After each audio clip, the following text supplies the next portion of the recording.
Subject को start करने वाले हैं। Yes, good evening once again.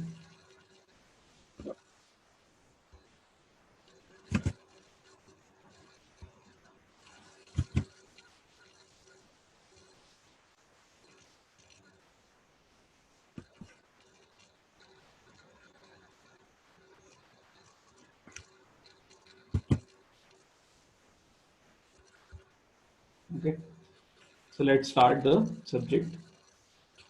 Quantity serving and costing.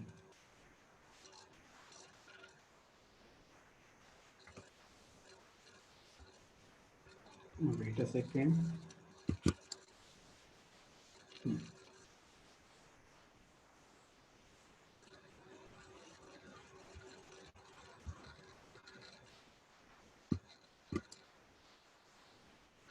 Okay.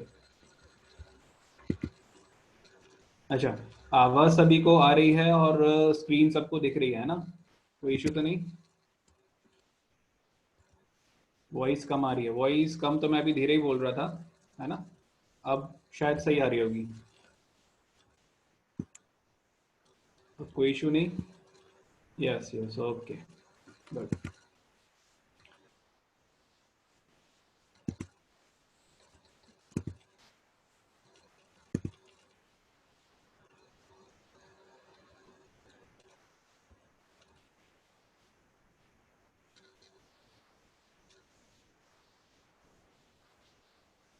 Okay, let's start the subject which is known as quantity serving and costing.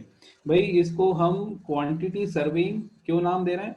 सर्वे मतलब किसी भी चीज के बारे में आपको जानकारी एकत्रित करनी, दैट इज सर्वे। ठीक है, जिसको हम सर्वे कहते हैं वो होता क्या है? किसी भी चीज के बारे में आपको इंफॉर्मेशन कलेक्ट करनी है, दैट इज सर्वे। अब क्वांटिटी सर्विंग, अब क्वांटिटी किसकी क्वांटिटी? भाई उस चीज की क्वांटिटी जो कि आपके कंस्ट्रक्शन में चीज यूज होने वाली है, उस क्वांटिटी की जानकारी आप इकट्ठी कर रहे हैं, उसको हम कहते हैं क्वांटिटी सर्विंग एंड कॉस्टिंग। अब ये जो सब्जेक्ट हम पढ़ते हैं इसका सीधा सीधा रिलेशन होता है कॉस्ट से। ये सब्जेक्ट पढ़ने के दो रीजन है और उन दो में भी जो इंपॉर्टेंट है या जो मेन एम है वो ये पता करना है कि किसी भी चीज को बनाने में कितना पैसा लग सकता है, या जो हमारी बनी बनाई बिल्डिंग है ये कितने पैसे की है। तो इन जनरल या ओवरव्यू में देखें तो ये जो सब्जेक्ट है it deals with the cost of any particular property, any particular construction work. ठीक है, तो जब भी पैसे से रिलेटेड बात आएगी तो हम कौन सा सब्जेक्ट याद रखेंगे? दैट इज क्यूएससी, या जिसको हम नॉर्मल भाषा में एस्टिमेशन एंड कॉस्टिंग भी बोलते हैं। अब देखिए भाई, जो भी सब्जेक्ट हम सिविल इंजीनियरिंग में पढ़ते हुए आए हैं या आप पढ़ेंगे, ठीक है, वो इंजीनियरिंग पॉइंट से बहुत इंपॉर्टेंट होता है। ठीक है, बट ये एक ऐसा सब्जेक्ट है जो कि लेमैन सब्जेक्ट है। लेमैन सब्जेक्ट का मतलब कि ये एक ऐसा सब्जेक्ट है जो कि जरूरी नहीं है कि जो इंजीनियरिंग पढ़ रहा है वही पढ़े, या जो जिसने इंजीनियरिंग पढ़ी है उसी को समझ आए। फॉर एग्जाम्पल आप स्ट्रेंथ ऑफ मटेरियल पढ़ते हैं तो भाई उसके लिए आपको इंजीनियरिंग प्रॉपर्टीज पता होना चाहिए, तब जाके आप स्ट्रेंथ ऑफ मटेरियल में आगे बढ़ पाएंगे कि भाई मोमेंट ऑफ इनर्शिया क्या है या शियर फोर्स बाइंडिंग मोमेंट क्या होता है, ये सारी चीजें। लेकिन ये पूरी सिविल इंजीनियरिंग में दो मेन ऐसे सब्जेक्ट्स होते हैं जो कि इम्प्लीमेंटेशन पॉइंट से बहुत ज्यादा इंपॉर्टेंट होते हैं। तो कौन से दो सब्जेक्ट हैं? एक तो ये आपका एस्टिमेशन कॉस्टिंग और दूसरा आपका बिल्डिंग मटेरियल। ये दो ऐसे सब्जेक्ट्स हैं भाई जो कि लेमैन सब्जेक्ट्स हैं, जिनका इंजीनियरिंग से बहुत ज्यादा लेना देना नहीं है। मतलब कहने का मतलब ये है कि अगर कोई कॉन्ट्रैक्टर भी है जिसने इंजीनियरिंग नहीं पढ़ी है, जिसको इंजीनियरिंग से लेना देना ही नहीं है, बट स्टिल वो इस सब्जेक्ट को आपसे ज्यादा अच्छे से जानता होगा। ठीक है, तो मेनली ये सब्जेक्ट डील किससे करता है कि जब भी आपको कोई कंस्ट्रक्शन करना है या कंस्ट्रक्शन हो चुका है उसमें कितना पैसा लगा उसको हम कैसे पता करें, that is estimation and costing. अब जब हम कॉस्ट पता करना है तो भाई किसकी कॉस्ट? किसकी कॉस्ट? तो ऑब्वियसली उस चीज की कॉस्ट जो कि उस कंस्ट्रक्शन में यूज हुआ। मतलब हमारे कौन कौन से मटेरियल उस कंस्ट्रक्शन में लगे उनकी क्वांटिटी हमें पता करनी है। उनकी क्वांटिटी आपने एक बार पता कर ली, उस क्वांटिटी को पता करने के बाद अगर आपको उसके पर्टिकुलर रेट्स पता है, तो रेट पता है और क्वांटिटी पता है, मतलब आप उस चीज की कॉस्टिंग निकाल सकते हैं। तो जब भी हम कंस्ट्रक्शन कर रहे होते हैं, जब भी हम उसकी प्लानिंग करेंगे तो दो चीजें बहुत इंपॉर्टेंट हैं। पहला मटेरियल जो भी उस कंस्ट्रक्शन में यूज होने वाला है, और दूसरा लेबर, दूसरी चीज है लेबर। तो costing is directly proportional to material कितना लगने वाला है और लेबर कितनी लगने वाली है। उसमें भी जो ज्यादा इंपॉर्टेंट है वो है मटेरियल, ठीक है। तो हम इस इन चीजों को इस सब्जेक्ट्स में आगे देखने वाले हैं, ठीक।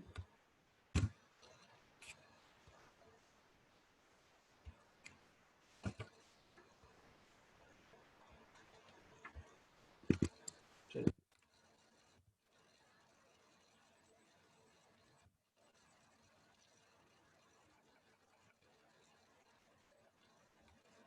चलिए, अब व्हाट इज क्वांटिटी सर्वे या फिर एस्टिमेशन, जैसा कि अभी बात करी हमने, है ना। तो भाई व्हाट इज एस्टिमेशन या फिर क्वांटिटी सर्वे?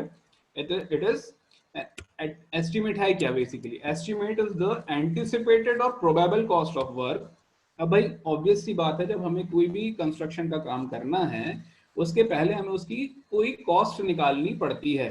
फॉर एग्जाम्पल मेरी अगर कैपेसिटी है या किसी डिपार्टमेंट की कैपेसिटी है फॉर एग्जाम्पल 2 करोड़ तक का वो काम कर सकते हैं, उनका बजट इतना है। अगर वो पहले से एस्टिमेट नहीं करेंगे, है ना, तो उनको कैसे पता चलेगा कि जो आगे काम करने वाले हैं या करना चाहते हैं वो कितने का है? उनकी कैपेसिटी 2 करोड़ है, मान लीजिए आपने काम करते करते वो 4 करोड़ का हो गया, 5 करोड़ का हो गया, तो that will be not feasible. तो किसी भी काम को करने के पहले आपको उसका एक अप्रोक्सीमेट कॉस्ट पता करनी होती है ना, जिसको हम प्रोबेबल कॉस्ट बोलते हैं। मतलब हम पूर्वानुमान लगा रहे होते हैं कि इतना पैसा इस चीज को बनाने में लग जाएगा। अभी हम जब टाइप ऑफ एस्टिमेट्स में जाएंगे तब हमें और क्लियर होंगी चीजें, लेकिन सिंपल एस्टिमेशन को जब हम समझ रहे हैं तो एस्टिमेशन क्या है? An estimate is the anticipated और probable cost of a work and is usually prepared before the construction is taken up. बहुत ही सिंपल भाषा में चीजें लिखी हुई हैं कि कोई भी कंस्ट्रक्शन अगर हमें करना है तो उसके पहले हमें एक प्रोबेबल कॉस्ट उस कंस्ट्रक्शन ऑफ वर्क की निकालनी पड़ती है, ठीक है। Then the estimate is prepared by computing. अब कैसे निकालते हैं? बाय कंप्यूटिंग और calculating the quantities required. Quantities किसकी? मैंने अभी बात करी, दो चीजें बहुत इंपॉर्टेंट है, पहला है मटेरियल और दूसरा है लेबर। और उनमें भी जो ज्यादा इंपॉर्टेंट चीज हमें ध्यान में रखनी है वो होती है क्या? Material. And then calculating the cost at suitable rates. अब ये रेट्स क्या होते हैं, कहां से मिलते हैं, ये भी हम आगे डिस्कस करेंगे। Calculating the cost at suitable rates to get the expenditure likely to incurred in the construction of the work. वही बात, लेकिन किन चीजों को कैलकुलेट कर रहे हैं? क्वांटिटी ऑफ जो भी आइटम या मटेरियल हमें लगने वाला है।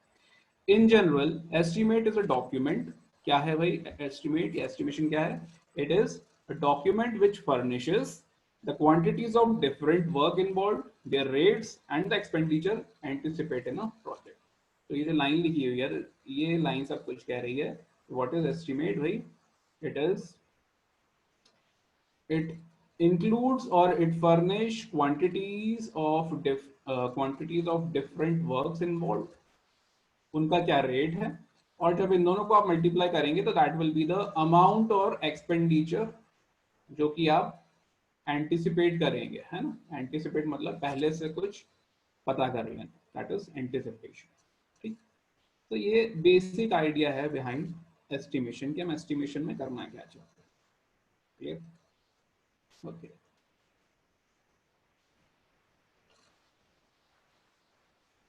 चलिए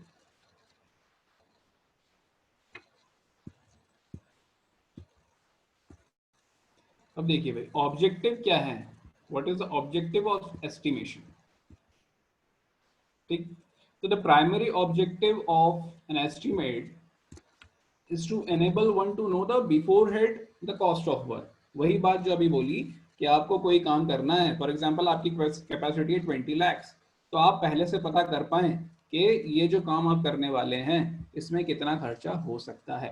तो the primary objective of estimate is to enable one to know beforehand the cost of work. पहले से हमें, और एक्चुअल कॉस्ट तो कब पता चलेगी? जब कंस्ट्रक्शन हो जाएगा। ये जो भी एस्टिमेशन में हम पढ़ रहे हैं that is all estimated cost है, ठीक है, ठीक है। The actual cost is known only after the completion of the work, जैसा भी मैंने बोला।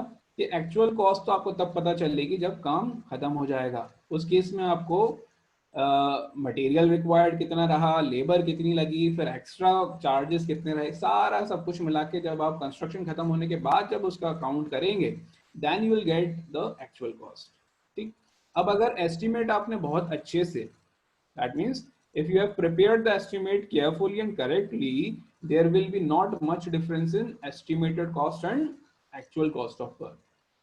अगर आपने एस्टिमेशन को बहुत अच्छे से किया है, बहुत अच्छे से मतलब आपने अगर क्वांटिटीज ऑफ मटेरियल और लेबर बहुत एक्यूरेट ली है, उनके रेट्स बिल्कुल एक्यूरेट लिए हैं, जो प्रिवेलिंग रेट है या जो एसओआर आपको दिया हुआ है, तो एक्चुअल कॉस्ट और एस्टिमेटेड कॉस्ट में बहुत ज़्यादा डिफरेंस नहीं होगा।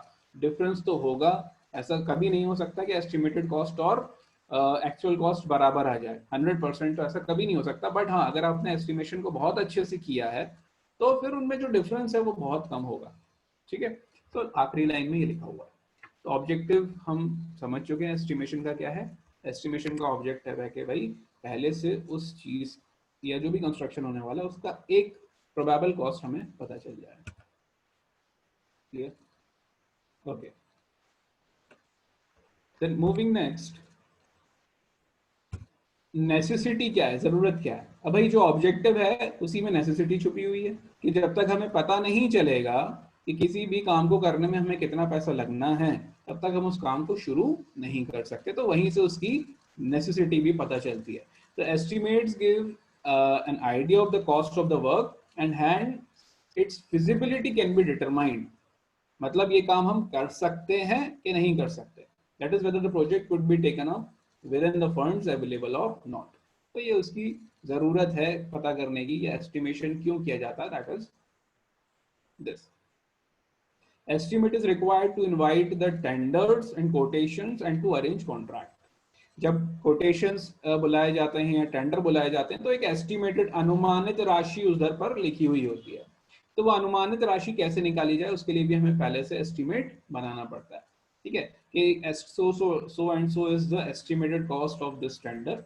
अब आप इसमें अपना परसेंटेज या जिस भी फॉर्म में टेंडर फ्लोट हो रहा है, कोटेशन फ्लोट हो रहा है, उसको आप देखते हैं। अब एस्टिमेटेड कॉस्ट से ऊपर या नीचे ये चीजें होंगी, और ज्यादातर ऊपर ही होती है, नीचे आने का तो सवाल ही नहीं, क्योंकि कंजर्वेटिव साइड में चलते हैं थोड़ा सा, है ना। अल्टीमेटली हमें जो सब्जेक्ट पढ़ रहे हैं या जो भी ये हम काम कर रहे हैं, क्यों कर रहे हैं, ताकि हम कॉस्ट सेविंग मोड में रहें या कॉस्ट इफेक्टिवनेस हमारी बनी रहे। ठीक है, क्योंकि देखिए काम तो कोई भी हो सकता है, लेकिन कम से कम पैसे में ज्यादा से ज्यादा काम या अच्छे से अच्छा काम करना ही तो इंजीनियरिंग की जवाबदारी है, इंजीनियर की जवाबदारी है। ठीक है, so it is required to invite the tenders and quotations and to arrange the contract, to know about the approximate cost of the building construction. ठीक है, इसमें दोनों चीजें हो सकती हैं, बिल्डिंग को बनाने में कितना पैसा लग रहा है, एक वो भी हो सकता है, और एक बनी बनाई बिल्डिंग को भी आप एस्टिमेट कर सकते हैं कि भाई इसकी कीमत क्या रही होगी, कैसी कीमत क्या है अगर आज के रेट से हम इसको देखना चाहें।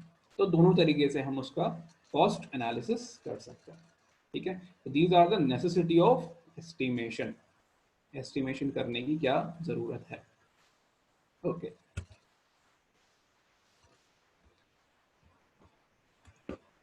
Continuing with that, to calculate, अब ये जो है ये इतने इंपॉर्टेंट नहीं है, वो जो हम पुरानी स्लाइड्स में देखे वो उसके बहुत ही बेसिक नेसेसिटीज हैं। अब ये जो है they are obviously related to the previous one. To calculate the tax of the building, जैसा मैंने बोला कि बनी बनाई बिल्डिंग है उसकी कितनी कीमत है, ठीक है, उससे रिलेटेड हम टैक्स या फिर अगर we want to generate some revenue from that, कि कितना किराए, अगर हमें किराए से देनी है फॉर एग्जांपल अपनी जो भी प्रॉपर्टी है, तो हम कितना किराए से उसको दे सकते हैं, या आपने लोन लेकर रखा है तो उसकी ईएमआई आ रही है, तो उसकी ईएमआई के बदले में आप कितना उस पर रेंट ले सकते हैं या टैक्स लगा सकते हैं, उसको कैलकुलेट करने में भी ये मदद करता है। To arrange the labours of the construction work, obviously जब आप मटेरियल पता करेंगे या टाइप ऑफ वर्क पता करेंगे तो उससे रिलेटेड लेबर क्या लगनी है वो भी पता चलेगी। Estimate is also required to control the expenditure during the execution of work. भाई शुरू में तो आपने एक एस्टिमेटेड कॉस्ट निकाल दी, लेकिन अगर चलते चलते में वो कॉस्ट ज्यादा हो रही है, कम हो रही है, उस टाइम भी उसको कंट्रोल करने में ये यूज होता है। To take the approval for the government projects, कभी भी गवर्नमेंट प्रोजेक्ट्स जो होते हैं उनमें सबसे पहले दो चीजें बतानी पड़ती है। एक कि आप उस चीज को क्यों करना चाह रहे हैं। For example, if any concern department wants to construct a medical college या फिर इंस्टीट्यूशन बिल्डिंग, तो उसकी एक तो नेसेसिटी, ज़रूरत बताओ कि क्या ज़रूरत है उस चीज़ को बनाने की, और दूसरी चीज़ कि उसको बनाने में कितना पैसा लगेगा। तो ज़रूरत तो ठीक है बता दी जाती है भाई सो एंड सो है, लेकिन उसको बनाने में कितना प्रोजेक्ट लगेगा वो एस्टिमेटेड कॉस्ट से ही पता चलेगा। और क्या होता है आगे वाली साइड पे हम देखेंगे, अभी भी बता देता हूँ, ये लिखा हुआ आया है। तो गवर्नमेंट कब अप्रूव करती है, जब आप एक रफ एस्टिमेट बनाकर, रफ या अप्रोक्सीमेट एस्टिमेट बनाकर देते हैं। फॉर एग्जांपल एक हॉस्पिटल बनना है, it will be costing around 100 crore. अब अगर गवर्नमेंट को वो सूटेबल लगा तो वो उसको अप्रूव कर देगी, नहीं लगा तो वो उसको रिजेक्ट कर देगी। अप्रूव अगर हो गया फॉर एग्जांपल 100 करोड़, तो उसके बाद फिर डिटेल्ड एस्टिमेट बनेगा, है ना। पहले ही हम डिटेल एस्टिमेट बनाकर प्रपोजल नहीं देते, क्योंकि अगर रिजेक्ट हो गया तो डिटेल एस्टिमेट बनाने में बहुत बहुत मेहनत लगती है। तो हम पहले डिटेल एस्टिमेट नहीं बनाते हैं। हम डिटेल एस्टिमेट कब बनाते हैं, जब हमें अप्रूवल मिल जाता है फ्रॉम एनी कंसर्न डिपार्टमेंट या जो भी अथॉरिटी है उससे। ठीक है, तो अप्रूवल लेने के लिए भी इसका यूज होता है। And to having a loan from the bank, वो जो हम पहला पॉइंट हमने टैक्स से देखा उसी से रिलेटेड है। ठीक है, तो ये कुछ ज़रूरतें हैं जिनके लिए या जिन के बेसिस पर या जिनके लिए हमें एस्टिमेशन को करना ज़रूरी होता है। ठीक है, ओके। अब सबसे इम्पोर्टेंट, ये एस्टिमेशन क्या होता है, उसकी ज़रूरतें क्या हैं एंड ऑब्जेक्टिव क्या है। इन ऑल एक ही बात कह रहे हैं कि भाई पहले से हमें उसका गणित समझा दो, उसका पैसा कितना लगना ये बता दो, यही हमारा एस्टिमेशन है। अब जो इम्पोर्टेंट चीज़ आती है वो ये आती है कि टाइप्स ऑफ एस्टिमेट कौन कौन से हैं। आप में से कई लोगों ने इन चीज़ों को पढ़ा हुआ होगा, लेकिन हम जब एक एक करके बारीकी से देखेंगे तो क्या होता है, ये चीज़ आने वाली है, ये जो स्लाइड दिख रही है ये क्वेश्चन बनता है। ठीक है, अब क्या होता है, हमें पता तो है एस्टिमेट क्या है, लेकिन एक शब्द इधर का उधर हुआ तो वो टाइप्स उसका बदल जाता है, या टाइप्स में वो चेंज कर जाता है कि भाई ये एस्टिमेट इस तरीके का था और ये इस तरीके का था। ठीक है, तो टाइप्स ऑफ एस्टिमेट में सारे जो एस्टिमेट लिखे हैं 8-9 हम पढ़ेंगे। प्रिलिमिनरी या अप्रोक्सीमेट एस्टिमेट सबसे बेसिक जो है, detailed estimate, supplementary estimate. Rough cost estimate में दो तरीके के होते हैं, है ना। रफ कॉस्ट में दो तरीके के होते हैं, एक होता है प्लिंथ एरिया और एक होता है क्यूबिक कंटेंट। ये दोनों ही रफ, एक्चुअली में जो पहला अप्रोक्सीमेट एस्टिमेट लिखा है that is also sort of rough estimate ही है। ठीक है, तो रफ एस्टिमेट पहला वाला भी है, क्यूबिक कंटेंट भी है और प्लिंथ एरिया भी है। इसके बाद कंप्लीट एस्टिमेट है, एनुअल रिपेयर एस्टिमेट है और रिवाइज एस्टिमेट है। ये अलग अलग तरीके के एस्टिमेट हैं, इनमें क्या क्या चीजें होती हैं इनको हम डिस्कस करेंगे, और इम्पोर्टेंट भी हैं ये। ठीक है, हमें इनको कभी भी भूलना नहीं है और या मिक्सअप नहीं करना है। भूलेंगे तो नहीं, क्योंकि ऐसी कोई भूलने वाली चीज नहीं है, बट मिक्सअप नहीं करना है। ठीक है, तो मूविंग ऑन, हम पहला वाला देख रहे हैं, प्रिलिमिनरी या फिर अप्रोक्सीमेट एस्टिमेट। देखिए, अब जो अभी तक कहानी अभी तक बोल रहे थे वही यहाँ पर भी है कि भाई ये आपको फाइनेंशियल एस्पेक्ट बताता है किसी भी कंस्ट्रक्शन का। ठीक है, अभी हम डिटेल एस्टिमेट पर नहीं जा रहे कि नंबर ऑफ ब्रिक्स कितनी लगनी है, नंबर ऑफ सीमेंट बैग कितने लगने हैं, नहीं। आप सीधा सीधा मोटा मोटा पैसा बताओ कि इतना इतना पैसा इसको लगेगा, तो उसके लिए ऑब्वियसली हम रफ या फिर अप्रोक्सीमेट या फिर प्रिलिमिनरी एस्टिमेट निकालते हैं। ठीक है, this estimate is prepared to decide financial aspect, policy and to give idea of the cost of the proposal to the component sanctioning authority। जो भी उस काम को कराना चाह रहा है उसको हम एक रफ आइडिया देते हैं about the cost of work. It should clearly show the necessity of the proposal and how the cost has been arrived at। मतलब कि जो भी आप प्रपोजल दे रहे हो उसकी नेसेसिटी क्या है और ये जो पैसा आपने निकाल के दिया ये कैसे आया। ठीक है, तो ऑब्वियस सी बात है, ये तो हम जब अभी आगे पढ़ेंगे तो ये चीजें समझ आ जाएंगी। और the estimate which is prepared using any rough method, actually में है क्या ये, it is the estimate which is prepared using any rough method to get approximate cost of the construction anticipate in a project। ठीक है, approximate मतलब rough, मतलब for example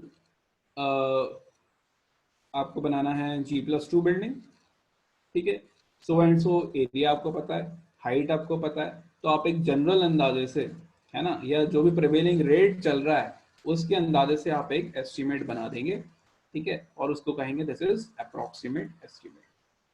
इसमें कोई भी डिटेलिंग नहीं होगी, डिटेल में नहीं जाना है कि आरसीसी का इतना काम होगा या ब्रिक वर्क इतना होगा, प्लास्टरिंग ऐसी होनी है, पेंट नहीं। सिंपल सिंपल हम स्ट्रक्चर को देखते हैं या किस तरीके का कंस्ट्रक्शन है उसको देखते हैं, और उसके बेसिस पर हम इसको बता देते हैं कि इतना एस्टिमेट होगा या इतना कॉस्ट ऑफ बिल्डिंग होगा। अब मैंने बोला था कि रफ एस्टिमेट के दो तीन टाइप हैं, जिसमें मैंने बोला था कि अप्रोक्सीमेट भी है, प्लिंथ एरिया भी है, और क्यूबिक कंटेंट भी है, ठीक है। तो आप में से कई लोगों को पता भी होगा, ठीक है। अब क्या होता है, जैसे ही आप सिविल इंजीनियरिंग कर लेते हैं या करने वाले या कर रहे होते हैं, तो आसपास वाले या जान पहचान वाले कभी ना कभी ये सवाल पूछ लेते हैं यार कि मुझे ऐसा ऐसा घर बनाना है या ये बिल्डिंग बनानी है, कितना खर्चा आएगा अप्रोक्स। ये बड़ा आम क्वेश्चन है ना, ये बड़ा आम क्वेश्चन है जो कि कोई भी पूछ लेता है आपसे कि भाई मुझे, फॉर एग्जाम्पल मेरा 1000 स्क्वायर फीट का प्लॉट है और मुझे उस पर कुछ कंस्ट्रक्शन करना है, 2 मंजिला बनाना है। अब 1000 पे 1000 ना बना के फॉर एग्जाम्पल आप 800 बना रहे हैं, है ना, 800 पर बनाएंगे तो 1600 बना रहे हैं, ठीक है। तो 1600 स्क्वायर फीट का अगर कंस्ट्रक्शन करना है, तो बोले भाई बताना यार कैसा कैसा खर्चा आ जाएगा, जरा कितना पड़ेगा अपन को। तो आप कैसे बताएंगे, उस केस में आपको क्या करना है, यही अप्रोक्सीमेट मेथड यूज करना है ना, यही अप्रोक्सीमेट मेथड यूज करना है। अब कैसे करते हैं उसको देखिए,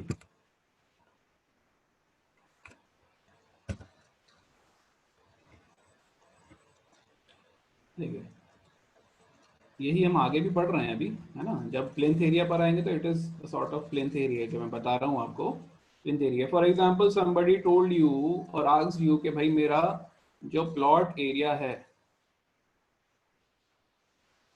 ना, दैट इज प्लॉट एरिया से 1000 स्क्वायर फीट है,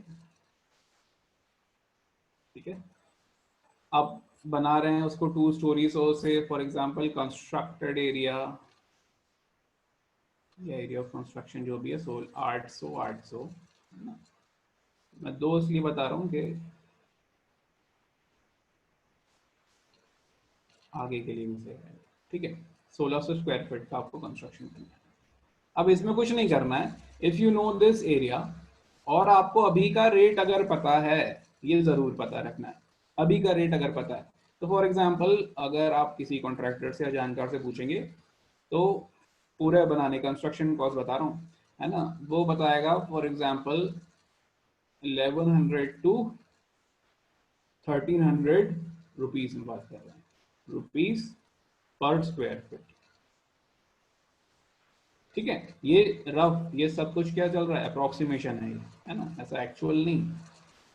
लेकिन आप किसी लेमैन कॉन्ट्रैक्टर से बात करोगे ना तो वो ऐसे ही बताएगा सीधा, ठीक है। So what you need to do कि आपने जो भी आपका कंस्ट्रक्शन एरिया है इनटू 1100 से 1300 जो भी आपको लेना है, फॉर एग्जांपल 1300 ले रहे हैं, तो this will be your amount जिसमें आपको वो मकान या जो भी कंस्ट्रक्शन आप कर रहे हैं वो पड़ जाएगा, क्लियर। सो ये किस तरीके का एस्टिमेट हुआ, this is purely approximate, purely approximate.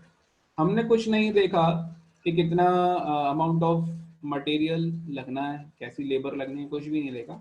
हमें सिर्फ ये एक रेट पता है, अनुमानित रेट पता है कि ये रेट चल रहे हैं अभी, और इसको हमने एरिया से मल्टीप्लाई किया and we get this approximated cost of that particular building, ठीक है।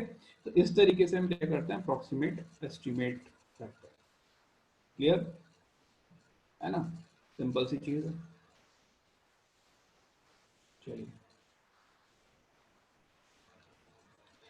ग्राउंड फ्लोर और फर्स्ट फ्लोर का होता तो है, बिल्कुल होता है, क्यों होता है ना, लेकिन जैसा कि मैंने बोला अप्रोक्सीमेट है तो अपन एक जैसा मान सकते हैं, लेकिन क्यों अलग होगा, बिकॉज अगर आप शुरू मतलब if you are starting your work from ground floor, तो आपको वहां पर गड्ढे भी खोदना, एक्सकेवेशन भी करना है, फिर उसके बाद फाउंडेशन का भी काम होना है। तो ऑब्वियसली ग्राउंड फ्लोर के काम में जो पैसा लग रहा होगा, है ना, वो थोड़ा सा ज्यादा होगा compare to first floor compare to first floor, ठीक है। लेकिन ये चीज तब तक ही सही है जब तक आप G+1 और 2 तक जा रहे हो ज्यादा से ज्यादा।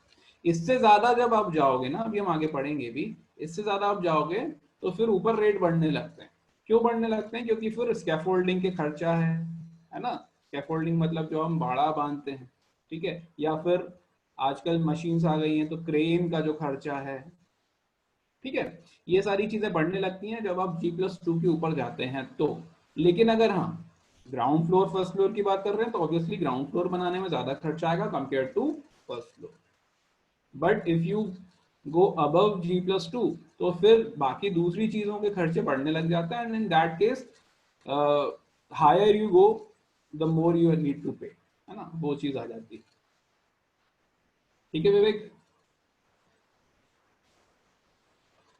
ओके, तो ये हमने देखा अप्रोक्सीमेट एस्टिमेट हम किस तरीके से निकाल सकते हैं। बढ़िया, ठीक है।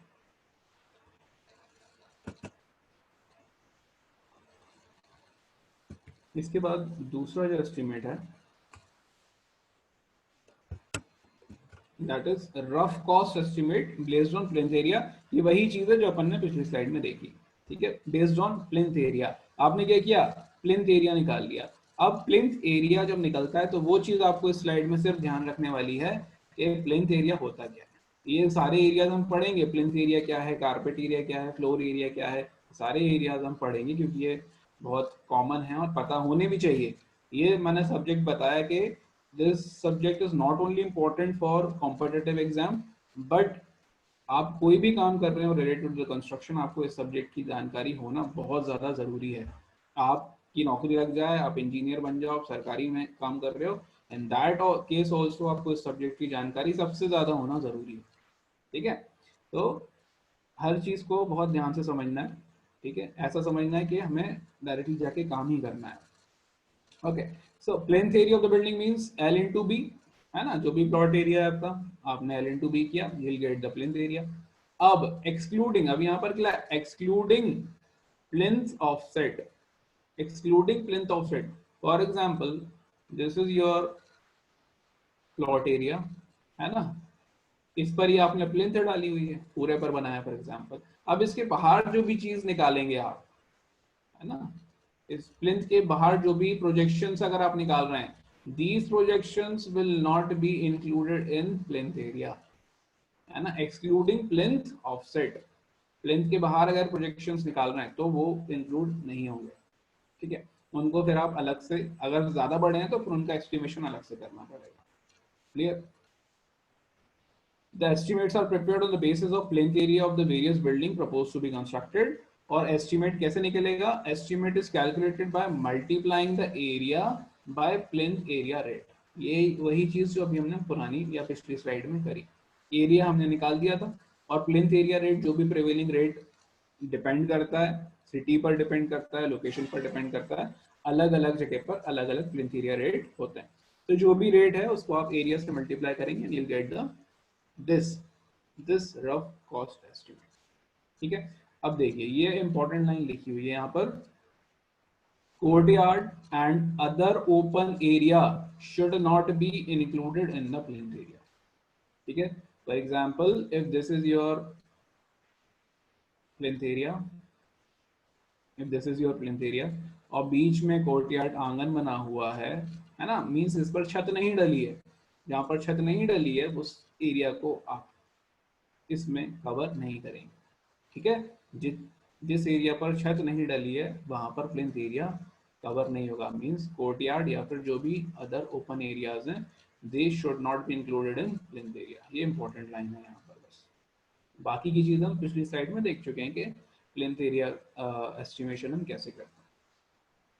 क्लियर है? इस चीज को ध्यान रखेंगे बस। वेट वेट एक मिनट,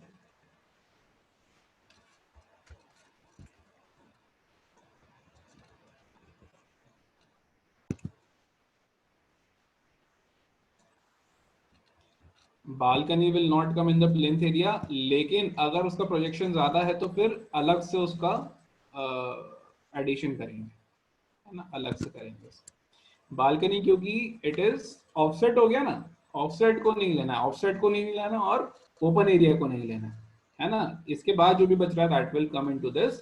और अगर लेकिन बालकनी के प्रोजेक्शन ज्यादा हैं, जैसे लिंटल वगैरह को नहीं लेते हैं, ठीक है, लिंटल वगैरह को नहीं लेते, उनका अलग से रेट तय हो जाता है कि भाई इतने नंबर ऑफ लिंटल बनेंगे तो इतना पैसा ले लेना। लेकिन अगर अगर बालकनी या ये चीजें ज्यादा प्रोजेक्टेड हैं तो फिर उनको काउंट करना पड़ता है। बेटा ऑफसेट मतलब जो अपनी चीज से हटके है दैट इज ऑफसेट, है ना। सर्विंग में हम पढ़ते हैं ना ऑफसेट के चेन लाइन से हम इधर उधर गए मतलब ऑफसेट है, ठीक है। ये बताया था ऑफसेट मैंने, ये प्लेन्थ एरिया था पूरा एंड दीज आर ऑफसेट्स बाहर के लिए, ये सब ऑफसेट है।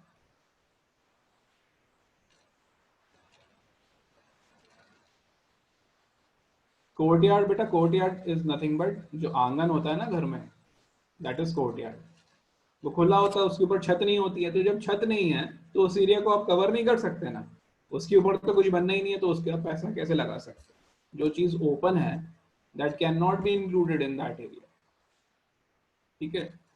कोर्टयार्ड इज नथिंग बट जो आंगन होता है घर में, उसको कोर्टयार्ड बोलते हैं। और क्योंकि वो खुला हुआ है इसलिए उसका हम उसको एरिया में इंक्लूड नहीं करेंगे और ऑब्वियसली इसकी कॉस्ट भी नहीं निकाली जाएगी। क्लियर, ठीक है। चलिए, तो ये हो गया आपका रफ एस्टिमेट में प्लिंथ एरिया एस्टिमेट। और अब जब आप आगे चलेंगे तो आएगा क्यूबिक कंटेंट के बेस पर। ये था स्क्वायर के बेस पर, एल इंटू बी कर रहे हैं, है ना। जो अगला है that is based on cubic content. अब क्यूबिक कंटेंट, क्यूब मतलब तीसरा डायमेंशन भी आ गया, तीसरा डायमेंशन आ गया मतलब एल इंटू बी मतलब area into height of the building भी आ जाता है इसमें। तो cubic content of the building means plinth area जो अभी पीछे देखा into height of the building, and the height is taken from top of floor level to the top of roof. Floor के टॉप से रूफ के top तक हम उसकी हाइट लेते हैं, इस चीज को ध्यान रखेंगे। तो क्यूबिक कंटेंट में अब तीन डायमेंशन आ गए, L into B into H. अभी सिर्फ एरिया की बात नहीं रह गई, अब it is cubical. Clear, it is now cubical मतलब plinth area into height, height of that building जो भी आप जिसका भी आप एस्टिमेट करना चाह रहे हैं, okay. And the height is taken from top of floor level to top of roof, ठीक।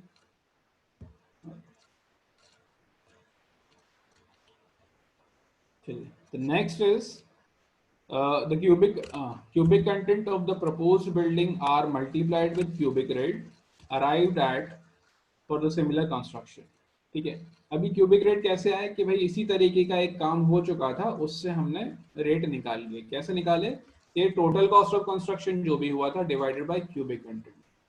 अगर आपको फॉर एग्जांपल नहीं पता है, आपके एरिया का क्यूबिक कंटेंट आपको नहीं पता है, तो उस केस में आपको अगर आसपास कोई घर बना उसका आपको अगर एस्टिमेट पता है या कॉस्ट पता है तो आप उसकी क्यूबिक कंटेंट से उसको डिवाइड कर देंगे and you will get cost per cubic metre. नहीं समझ आया तो मैं एक बार और बता रहा हूँ।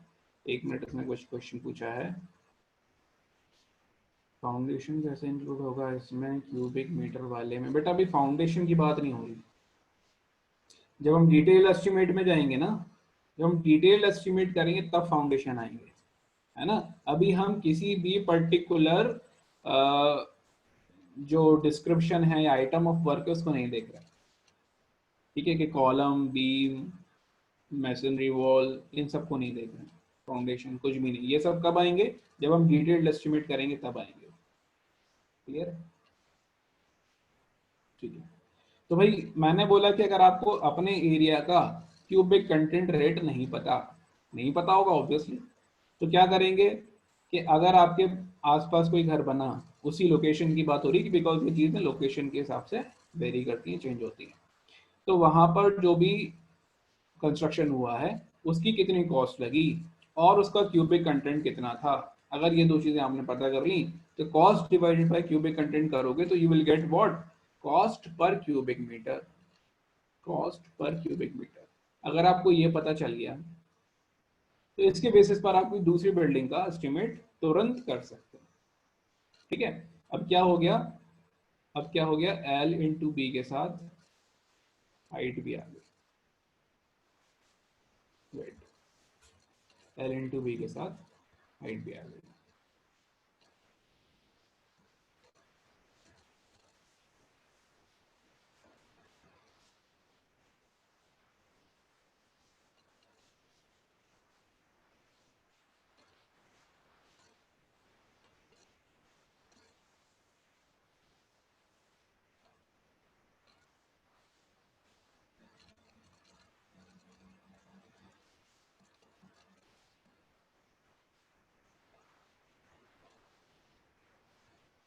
ठीक है, so you will get the cubical content। ठीक है, क्लियर होंगी? ठीक है, सो अब इस केस में आपको हाइट भी लेनी है।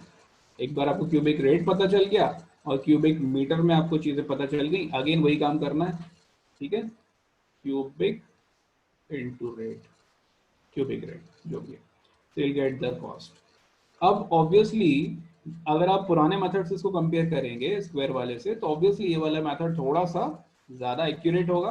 क्यों होगा? क्योंकि इसमें आपने हाइट भी ले ली है ना, हाइट भी ले ली है। फॉर एग्जाम्पल कुछ 10 फीट हाइट ले रहे हैं, कुछ 12 फीट ले रहे हैं, उस केस में प्लिंथ एरिया मेथड उतना ज्यादा एक्यूरेट नहीं रह जाता, क्योंकि जैसे हाइट बढ़ेगी तो कॉस्ट ऑफ कंस्ट्रक्शन बहुत तेजी से बढ़ती है, क्योंकि आरसीसी का काम भी बढ़ता है, मैसनरी वर्क भी बढ़ता है, सारी चीजें बढ़ती हैं। तो in that particular case cubic rate estimate ज्यादा अच्छा होता है या ज्यादा एक्यूरेट होता है compare to the previous one, that is plinth area estimate. बेटा मैंने बोला ना अभी फाउंडेशन की तो बात ही नहीं हो रही। हाँ, हाँ बिल्कुल लेंगे, प्लिंथ लेते हैं, बिल्कुल लेते हैं,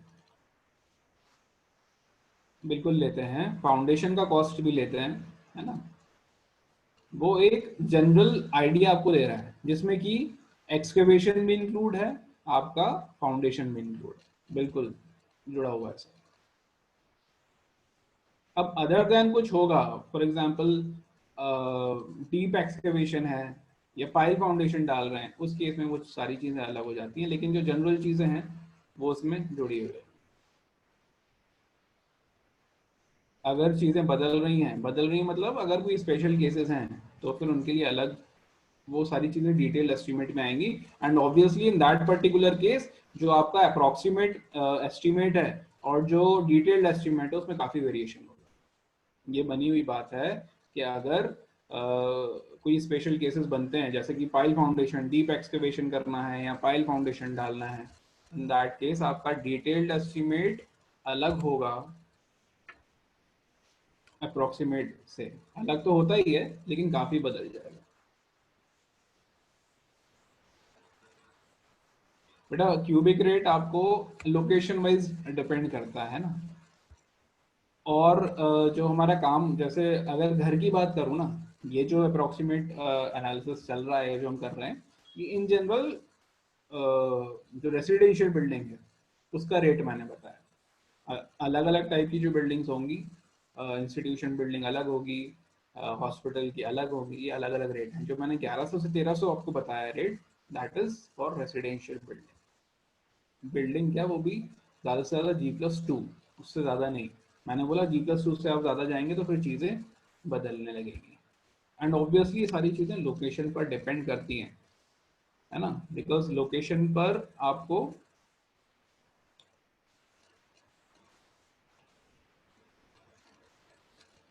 बेटा प्लेन्थ एरिया में आप कितना एरिया ले रहे हो उस पर डिपेंड करेगा ना। नहीं समझ आई बात? प्लेन्थ एरिया देख, मैंने आप जो एग्जाम्पल दिया था वो क्या दिया था कि 1000 स्क्वायर फीट का प्लॉट है, आप बना रहे हो एक फ्लोर, आप 800 का बना रहे हो, आप दो बना रहे हो 800 800 तो 1600 लिया था ना हमने। तो आपका कंस्ट्रक्टेड एरिया कितना है वो आपको लेना है। प्लिंथ एरिया का मतलब कि आपका कंस्ट्रक्टेड एरिया कितना है।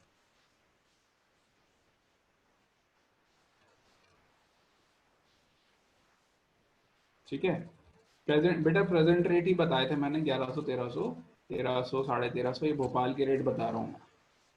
और भोपाल या जो बड़ी सिटीज है उनमें यही रेट चल रहे होंगे, है ना।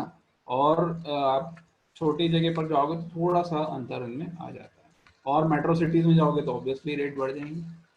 ठीक है, ओके। तो प्लिंथ एरिया और क्यूबिक कंटेंट में तुम लोग क्लियर हो के नहीं, क्योंकि ये बहुत ही बेसिक चीज है। ये मैं एग्जाम पॉइंट से नहीं बता रहा, एग्जाम में ये नहीं पूछा जाएगा कि प्लेन्थ एरिया निकाल के बताओ या प्लेन्थ एरिया से मुझे एस्टिमेट बताओ, नहीं, ये एग्जाम में नहीं आने वाला। मैं सिर्फ आपको इसलिए बता रहा हूँ इतना डिटेल में कि ये आपको पता होना चाहिए। आप एग्जाम दे रहे हो, आप कुछ कर रहे हो, you need to know this. Okay बेटा, टोटल फ्लोर, फ्लोर एरिया अलग हो गया। फ्लोर एरिया में आपको ओपन एरियाज हटा देने हैं, है ना, वो आपका कंस्ट्रक्टेड एरिया होगा। कई बार प्लेन्थ तो पूरे पर डल रही होती है, लेकिन कंस्ट्रक्शन उतने पर नहीं हो रहा होता, तो हमें वो चीज हटानी पड़ रही है। क्लियर? ओके, चलो आगे बढ़ रहे हैं। क्यूबिक कंटेंट के बाद दूसरा मेथड है, बहुत ही important, that is detailed estimate. Not method, types of estimate पढ़ रहे हैं। तो अगला जो टाइप है दैट इज डिटेल्ड एस्टिमेट, बड़ा इंपॉर्टेंट। ठीक है, अभी तक जो पढ़ रहे थे वो सारे अप्रोक्सीमेशन पर थे, अब ये जो है वो डिटेल इन्वेस्टिगेशन पर है ना। तो अभी कैसे आ रहा है, after getting administrative approval on rough cost estimate, detailed estimate are prepared. मैंने बताया कि जब भी आपको अप्रूवल लेना होता है तो आप अप्रोक्सीमेट एस्टिमेट पर अप्रूवल लेते हैं। अगर अप्रूवल मिल गया तो हम आते हैं डिटेल एस्टिमेट पर। हम डिटेल एस्टिमेट बनाकर अप्रूवल लेने नहीं जाते, because this require immense work, बहुत ज़्यादा काम इसमें करना पड़ता है, डिटेलिंग बहुत ज़्यादा होती है। ठीक है, तो एक बार आपको अप्रूवल मिल गया, then you go for this detail estimate. In this estimate is divided into subheads and quantities of various item are calculated individually. अब जैसा कि डिटेल मतलब आप सब हेड में डिवाइड करोगे, जैसे फॉर एग्जांपल अपन को कुछ भी काम करना है सिविल इंजीनियरिंग से रिलेटेड, तो 95% ऑफ द केसेस में आपको एक्सकवेशन करना ही करना है ना। तो पहला सब हेड क्या हो गया, एक्सकवेशन। दूसरा सब हेड हो गया एक्सकवेशन के नीचे आपको पीसीसी बिछानी है। तीसरा हो गया फाउंडेशन। चौथा हो गया प्लिंथ। तो इस तरीके से आप उसको सब हेड में डिवाइड करते हो। ठीक है, और इन सब हेड्स की कितनी कितनी क्वांटिटी आ रही है। अर्थवर्क में मतलब एक्सकवेशन करना है तो कितना क्यूबिक मीटर ऑफ एक्सकवेशन करना है। ठीक है, पीसीसी बिछानी है तो कितना क्यूबिक मीटर ऑफ पीसीसी बिछानी है। इन सारे सब हेड्स का, इन सारे पर्टिकुलर ऑफ आइटम वर्क का हम क्वांटिटी निकालते हैं। ठीक है, ये हम एक एक चीज की डिटेलिंग दे रहे हैं। And the detail estimate shall also provide for the cost of approach road, water supply, electric installation, acquisition of land, so as to call it a comprehensive estimate. Comprehensive मतलब जो विस्तार में दिया गया है। ठीक है, इसमें कोई चीज छूटे ना। ठीक है, अगर इस तरीके का एस्टिमेट आप दे रहे हो then it is known as detail estimate. ठीक है, और डिटेल एस्टिमेट में हमने बताया कि सारे हर एक चीज को आप सब हेड में डिवाइड करते हो और उस पर्टिकुलर सब हेड की कितनी क्वांटिटी लग रही है उसको आप उसमें दर्शाते हो या लिखते हो। क्लियर?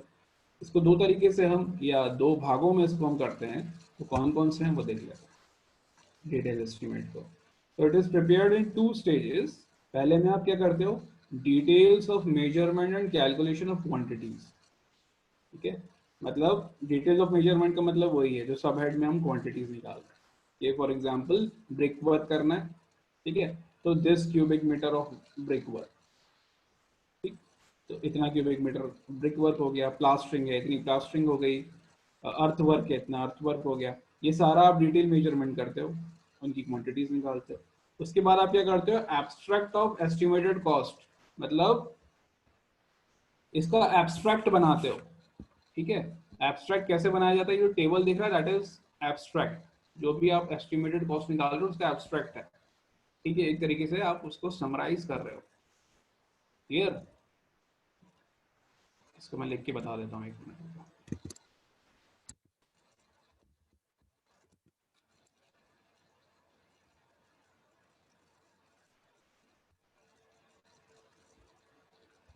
बिल्डिंग के अदर कंस्ट्रक्शन वर्क के लिए डिटेल एस्टिमेट बेटा सबके लिए होता है। डिटेल एस्टिमेट तो डिटेल एस्टिमेट हर तरीके की कंस्ट्रक्शन वर्क के लिए होगा,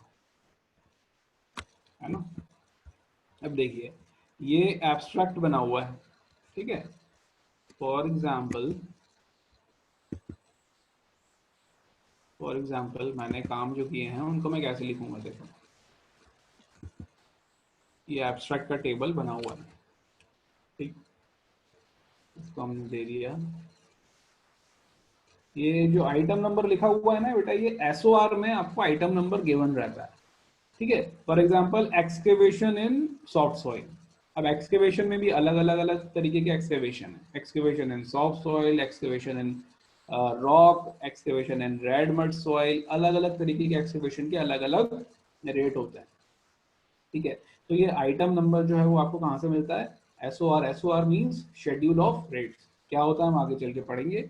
शेड्यूल ऑफ रेट्स में ब्रीफली अगर मैं आपको छोटे से उसमें बताऊं तो हर एक काम का पर्टिकुलर रेट क्या होगा वो आपको एसओआर मतलब शेड्यूल ऑफ रेट में दिया हुआ होता है। हर छोटी से छोटी चीज उसमें दी हुई होती है। और इफ इन केस अगर कोई ऐसी चीज है ना, कि जो एसओआर में गिवन नहीं है, उसको नॉन एसओआर आइटम करके पैसा लिया जाता है। बेटा हर डिपार्टमेंट का है ना अपना एसओआर होता है। इन जनरल जो पीडब्ल्यूडीज हैं, है ना, हर स्टेट के अपने पीडब्ल्यूडी हैं और सेंट्रल का सीपीडब्ल्यूडी है।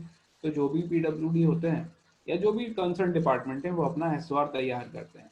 एसओआर तैयार करना is one of the toughest job, है ना, क्योंकि एसओआर के बेसिस पे ही पूरा एस्टिमेट होता है, ठीक है। एक बार आपने एसओआर बना दिया, उसके बेसिस पर ही आपके आने वाले 3 4 साल 5 साल में जो भी काम होने उसी एसओआर के बेसिस पर होते हैं।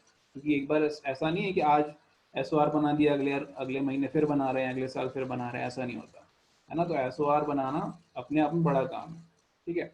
तो हर डिपार्टमेंट अपना एसओआर बनाता है। इन जनरल अगर नहीं बनाते तो पीडब्ल्यूडी के जो एसओआर हैं वो फॉलो होते हैं। डिपार्टमेंट और उनसे रिलेटेड काम, फॉर एग्जांपल बिल्डिंग बनना उसका एसओआर अलग है, रोड कंस्ट्रक्शन है उसका एसओआर अलग है, बिल्डिंग का काम ब्रिज का काम है उसका एसओआर अलग है। तो हर डिपार्टमेंट हर अलग टाइप के काम के लिए एसओआर बनाता है। एसओआर का क्या मतलब है? शेड्यूल ऑफ रेट मतलब जो भी काम आप कर रहे हैं, मैंने बोला excavation in soft soil, excavation in red mud soil, excavation in hard rock, हर तरीके हर काम को बहुत डिटेल में देखकर उसका रेट डिसाइड किया जाता है। बेटा डिपेंड करता है कितने साल में, ऐसा कुछ जरूरी नहीं है कि इतने ही साल में होगा। जब गवर्नमेंट को लगने लगता है कि भाई अब रेट ऑफ मटेरियल लेबर ये काफी बदल गए हैं, काफी इनमें वेरिएशन आ गए हैं, चेंज बढ़ता ही है, कम तो होता नहीं है कभी, बढ़ गए हैं, डिपार्टमेंट एसओआर को चेंज करता है। But it is not necessary कि भाई 3 साल में होगा 4 साल में होगा, ऐसा कुछ नहीं, ठीक है। ओके, तो हम इसको देख रहे थे एब्स्ट्रैक्ट हम कैसे पढ़ते हैं। आइटम नंबर मैंने बोला you will get it from SOR, ठीक है। डिस्क्रिप्शन या पर्टिकुलर मतलब फॉर एग्जांपल मैंने किया एक्सकेवेशन, ठीक है।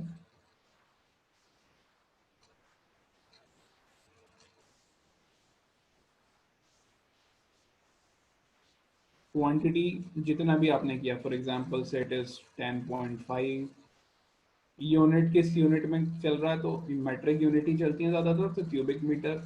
रेट फॉर एग्जांपल इसका रेट था 500, कम होगा वैसे तो, मैं अभी रफ चीजें बता रहा हूँ आपको। रेट 500 पर cubic metre, per cubic metre.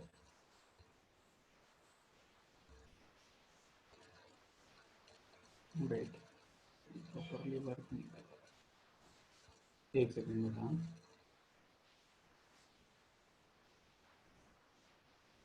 And amount, what will be the amount, कि कितना क्वांटिटी हुआ इनटू रेट, तो you will get the amount, ठीक है। ऐसे ही सारे पर्टिकुलर या डिस्क्रिप्शंस आप लिखेंगे डिपेंडिंग ऑन जो भी उनके आइटम नंबर है। रेट आपको मिलेगा फ्रॉम एसओआर, रेट आपको कहाँ से मिलेगा? From SOR. क्वांटिटी आपने जो भी काम किया है वो क्वांटिटी आपको पता करनी है, मेजरमेंट बुक एमबी में से आपको ये चीज पता मिलेगी चलेगी, ठीक है। And when you multiply this तो आपको हर एक चीज की अमाउंट पता चलती जाएगी, और एट द एंड आप उस अमाउंट को टोटल कर देंगे तो आपको एस्टिमेट पता चल जाएगा, ठीक है। तो देखिए डिटेल एस्टिमेट में हम क्या कर रहे हैं, हर एक चीज को डिटेल में निकाल रहे हैं, उसका आइटम नंबर क्या है, उसका क्वांटिटी कितना है, उसका रेट कितना है, हर एक चीज को बहुत ही प्रिसाइसली यहाँ पर काम करना है, ठीक है। तो in that particular case you will get the sort of actual amount कि कितना काम होना है, कितना अमाउंट या पैसा उसमें इन्वॉल्व होगा।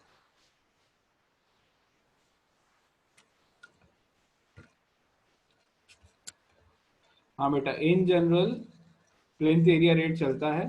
ये किसकी बात बता रहा हूँ मैं? रेसिडेंशियल, हमारे घर पर जो हम बना रहे होते हैं ना, उसमें प्लेन्थ एरिया रेट चलता है। ठीक है। जब भी डिपार्टमेंटल काम है, गवर्नमेंट का काम है, उसमें तो हम डिटेल एस्टिमेट पर ही जाते हैं।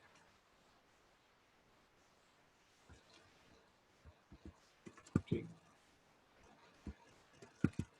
चलिए, ये हुई डिटेल एस्टिमेट की बात। डिटेल एस्टिमेट को हम पढ़ेंगे भी, कैसे निकालते हैं, एक आध क्वेश्चन हम इसका करके देखेंगे। And again I will say कि इस सब्जेक्ट को आप सिर्फ एग्जाम क्लियर करने के हिसाब से नहीं पढ़े, है ना, नॉलेज गेन करने के हिसाब से पढ़ें, बिकॉज ये आपको हर जगह यूज होगा। और ऑब्वियस सी बात है कि जो आप पढ़ते हैं और जो फील्ड में होता है, उनमें बहुत अंतर होता है अगर दूसरे सब्जेक्ट्स की बात करें। लेकिन ये एक ऐसा सब्जेक्ट है जो कि आप पढ़ते हैं और वही फील्ड में भी है, तो बड़ा इंपॉर्टेंट है उस पॉइंट से। Okay, moving next.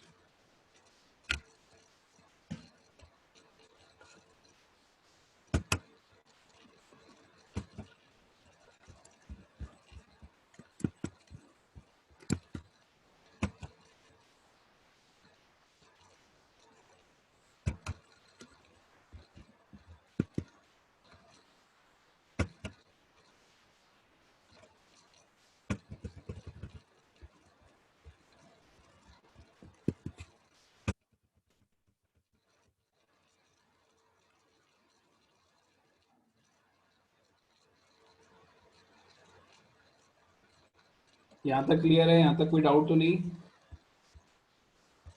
Slide change हो रही, जब तक अपने रिप्लाई दे दो तुम लोग। यहाँ तक कोई डाउट तो नहीं? चीज़ें बड़ी आसान क्लियरली समझ आ रही हैं? अगर कोई डाउट है तो पूछ लो, because it is taking some time. Clear है, सबको क्लियर है? ठीक है।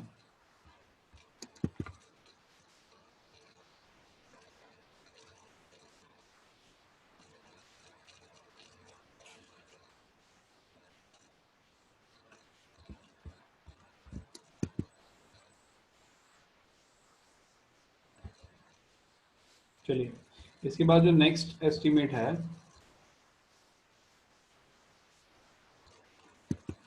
अगर नेक्स्ट एस्टिमेट अगर देखें तो that is revise estimate.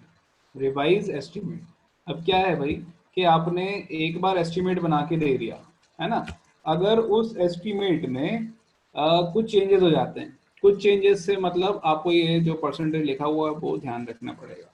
when the sanctioned estimate exceeds by 5%, either due to the rate being found insufficient or due to some other reason। other reason में जो मेन रीजन है वो है मटेरियल डेविएशन, कि material कम ज्यादा हो जाना। ठीक है, तो अगर ऐसा होता है, in that case, in that case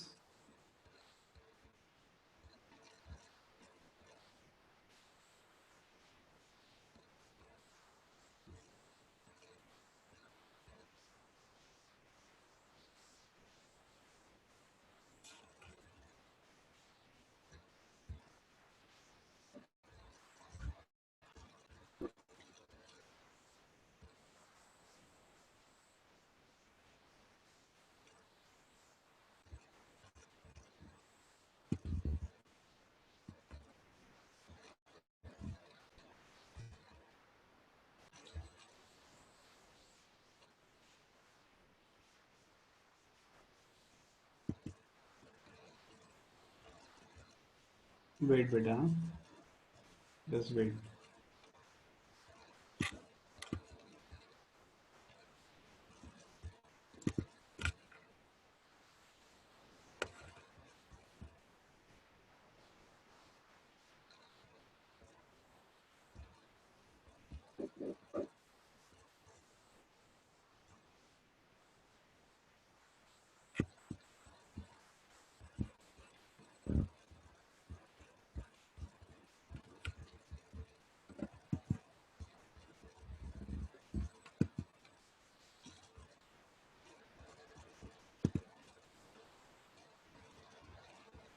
अगर तुम लोगों को डाउट है तो पूछ लो, ना इट पीपीटी को कुछ प्रॉब्लम हो गया। मैं अगेन ओपन कर रहा हूँ। अगर अभी तक कोई डाउट है या नई चीज़ समझ आई या इससे रिलेटेड और भी कोई इश्यू है तो आप पूछ सकते हो जब तक।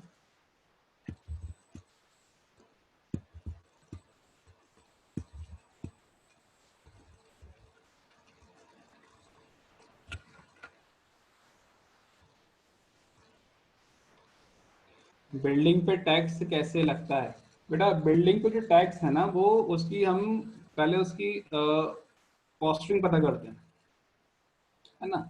कॉस्टिंग पता करते हैं। कॉस्ट जो होती है वो डिपेंड करती है कि बिल्डिंग कितनी पुरानी है, बिल्डिंग की लोकेशन कैसी है, ठीक है। ये सारी चीजें पता करने के बाद हम उस पर टैक्स लगाते हैं। मतलब ये जो काम हुआ वो कॉस्टिंग का ना होकर वो वैल्यूएशन का काम हो गया, है ना। वैल्यूएशन भी एक इसमें पार्ट है, वो हम आगे पढ़ेंगे। Valuation is also very important, लेकिन वैल्यूएशन हम हमेशा बनी हुई चीज पर करते हैं, है ना। एस्टिमेशन कॉस्टिंग जो है वो ऐसी चीजों पर करना जो कि हमें बनाना है, ठीक है। लेकिन वैल्यूएशन ऐसी चीज पर करते हैं जो कि ऑलरेडी बनी हुई है। तो टैक्स जब हमें पता करना है तो हम उस प्रॉपर्टी का वैल्यूएशन करते हैं।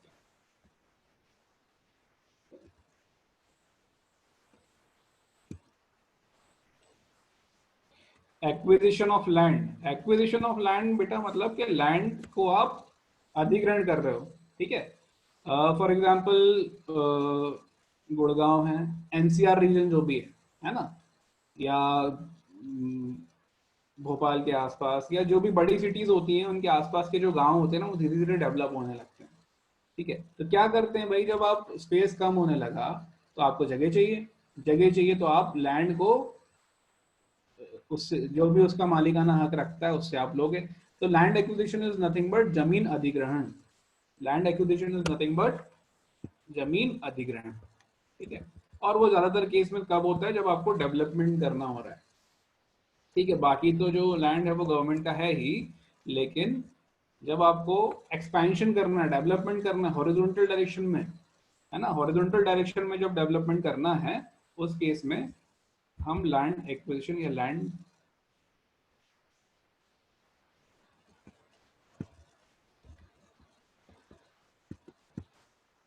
परचेसिंग पर जाते हैं। एक मिनट, अंकित का दूसरा क्वेश्चन है।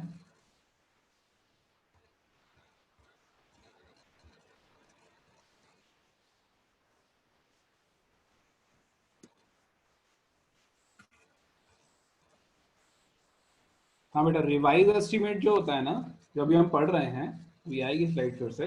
रिवाइज एस्टीमेट में आपको दोबारा एस्टीमेट बना कर देना है। देखिए, एक बार आपने डिटेल, हम इसको बहुत आसानी से समझते हैं। देखिए, एस्टीमेट बनाना है तो शुरू में क्या किया, शुरू में किया भाई कि अप्रोक्सीमेट एस्टीमेट बना दो।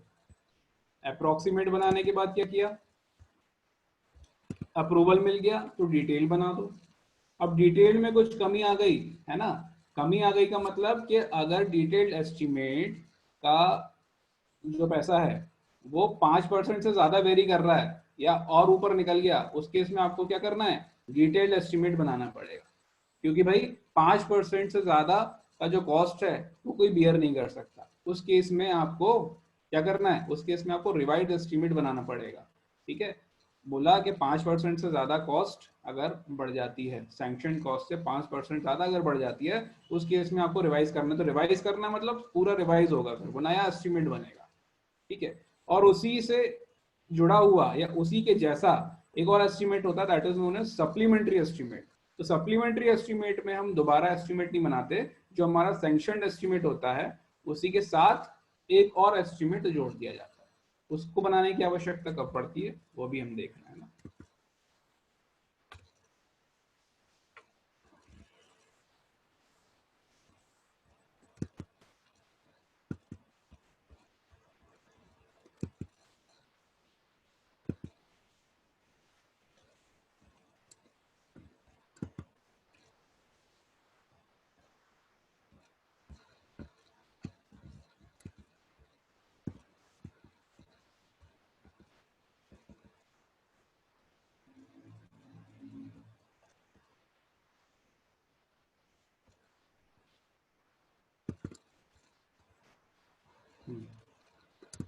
एक मिनट आंसर कर रहा हूँ बेटा, एक मिनट रुक गया।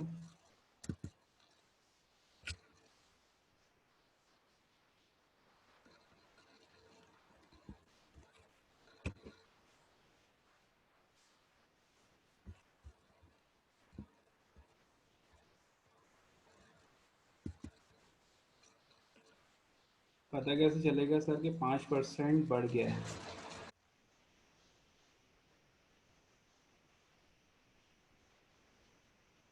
बेटा डिटेल्ड एस्टिमेट में तो हम सारी चीजों पर डिटेल कर रहे हैं ना, है ना? तो जब एक बार एस्टिमेट बना, ठीक है, उसके काम चालू होने के बाद, काम चालू होने में 6 महीना 8 महीना साल भर लग गया, तो ऑब्वियसली ये चीज क्लियर हो जाती है कि भाई कुछ ना कुछ इसमें इंक्रीमेंट हुआ होगा। ठीक है, तो अगर फिर से वो डिटेल जो भी कॉन्ट्रैक्टर है या जो भी कंसर्न कंपनी है, वो फिर से उसका एस्टिमेट करती है, और if it is found more than 5% of the sanctioned amount, उस केस में वो अपील करता है कि भाई इस एस्टिमेट को रिवाइज किया जाए, जो पुराना एस्टिमेट था उसमें अब ये काम नहीं हो सकता। ठीक है, तो उस केस में क्या करते हैं, डिटेल्ड एस्टिमेट को रिवाइज किया जाए। ठीक है, चलिए, मैंने बोला डिटेल के बाद, डिटेल हो गया, डिटेल में कुछ समस्या आ गई, समस्या आ गई मतलब ये 5% से ज्यादा रेट बढ़ गए, तो आपको क्या करना है, रिवाइज एस्टिमेट करना है। एक तो हो गया डिटेल के बाद रिवाइज। ठीक है, इसमें एक लाइन लिखी हुई है, वो बहुत ज्यादा इंपॉर्टेंट नहीं है।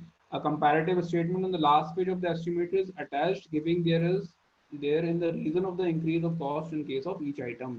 मतलब किस आइटम में कितना रेट बढ़ गया, किस किसके कारण आपको रिवाइज करना पड़ रहा है, इसका एक कंपैरेटिव स्टेटमेंट बाद में या आखिरी पेज में दिया जाता है। क्लियर? तो ये रिवाइज हुआ।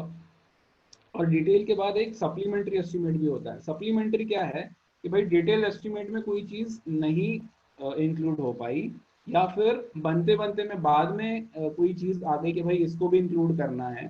फॉर एग्जांपल कोई एडमिनिस्ट्रेटिव बिल्डिंग बन रही है, इंस्टीट्यूशन बिल्डिंग बन रही है, तो बिल्डिंग का पूरा एस्टिमेट कर दिया, लेकिन पोर्च बनाने का या पोर्च का एस्टिमेशन रह गया। तो भाई ऐसी बिल्डिंग्स में पोर्च बनाना जरूरी है, तो पोर्च के लिए अलग से एक सप्लीमेंट्री एस्टिमेट उसी डिटेल एस्टिमेट में जोड़ दिया जाता है।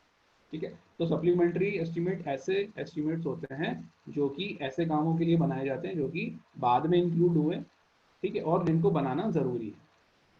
तो दीज आर सप्लीमेंट्री एस्टिमेट।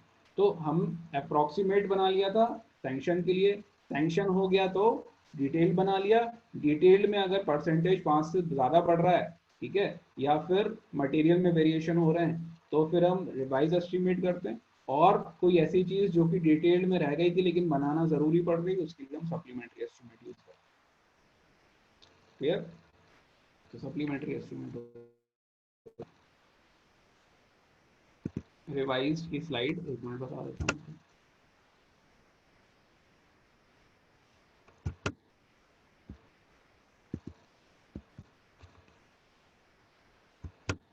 ये रिवाइज की स्लाइड ये रही। ठीक है, ओके, ये हमने देखा, इसके बाद सप्लीमेंट्री हमने देख लिया। ठीक, अब इसमें एक लाइन और लिखी है सप्लीमेंट्री में, देख लेंगे। The abstract of cost should show the amount of the original sanctioned estimate as well as the supplementary amount for which sanction is required. मतलब जब भी सप्लीमेंट्री एस्टिमेट देंगे, तो सप्लीमेंट्री ऐसा नहीं कि आपने सिर्फ सप्लीमेंट्री दे दी। आपको जैसे आपने सप्लीमेंट्री कॉपी, तो मेन कॉपी के साथ सप्लीमेंट्री कॉपी लगाते हैं ना, वैसे ही सप्लीमेंट्री एस्टिमेट ओरिजिनल एस्टिमेट के साथ ही लगाना पड़ता है या जरूरी होता है। ठीक है, चलिए, इसके बाद जो नेक्स्ट है दैट इज कंप्लीट एस्टिमेट। नाम से समझ आ रहा है बहुत इंपॉर्टेंट नहीं है, लेकिन कंप्लीट एस्टिमेट क्या है, जो डिटेल्ड एस्टिमेट है उसके साथ साथ cost of land, expenses towards surveying, preparation of plan and estimates, legal assistance, registration of documents, payment of taxes, service charge, मतलब उस काम को करने में जितना भी पैसा लग रहा है, सब कुछ आपको मिला देना है, उस एस्टिमेट को हम बोलते हैं कंप्लीट एस्टिमेट।